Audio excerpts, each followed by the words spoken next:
ವೀಕ್ಷಕರಿಗೆಲ್ಲ ನಮಸ್ಕಾರ. Welcome to my YouTube channel. Colors Kannada ವಾಹಿನಿಯಲ್ಲಿ ಪ್ರಸಾರವಾಗಿ ಜನರ ಮನಸ್ಸನ್ನು ಗೆದ್ದಿದ್ದಂಥ ಭಾಗ್ಯಲಕ್ಷ್ಮಿ ಧಾರಾವಾಹಿ ಶೀಘ್ರದಲ್ಲೇ ಅಂತ್ಯವಾಗ್ತಾ ಇದೆ. 2022ರಲ್ಲಿ ಭಾಗ್ಯಲಕ್ಷ್ಮಿ ಧಾರಾವಾಹಿ ಆರಂಭವಾಗಿತ್ತು. ಭಾಗ್ಯ ಹಾಗೂ ಲಕ್ಷ್ಮಿ ಎಂಬ ಸಹೋದರಿಯ ಕತೆ ಮೂಲಕ ಧಾರಾವಾಹಿ ಪ್ರಸಿದ್ಧಿ ಪಡೆದಿತ್ತು. ಭಾಗ್ಯ ಪಾತ್ರದಲ್ಲಿ ಸುಷ್ಮಾರಾವ್, ಲಕ್ಷ್ಮಿ ಪಾತ್ರದಲ್ಲಿ ಭೂಮಿಕಾ ಕಾಣಿಸಿಕೊಂಡಿದ್ರು.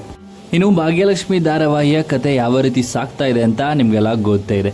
ತಾಂಡವ್ ಜೊತೆ ದಾಂಪತ್ಯ ಜೀವನಕ್ಕೆ ಕಾಲಿಟ್ಟಿದ್ರು ಕೂಡ ಡಿವೋರ್ಸ್ ಪಡೆದು ಆದಿ ಜೊತೆ ವಿವಾಹವನ್ನ ಪಡೆಯುತ್ತಾರೆ ಭಾಗ್ಯ ಅವರು. ಇನ್ನು ಯಾವ ಕಾರಣಕ್ಕೆ ಆದಿ ಜೊತೆ ಮದುವೆ ಆಗುತ್ತೆ ಅಂತ ನೀವೆಲ್ಲ ಕತೆಯನ್ನ ನೋಡಿದ್ದೀರಾ.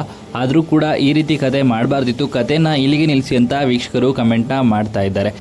ವೀಕ್ಷಕರ ಆಸೆಯಂತೆ ಈಗ ಜನ ಮೆಚ್ಚಿದ ಧಾರಾವಾಹಿ ಭಾಗ್ಯಲಕ್ಷ್ಮಿ ಧಾರಾವಾಹಿ ಅಂತ್ಯವಾಗ್ತಾ ಇದೆ.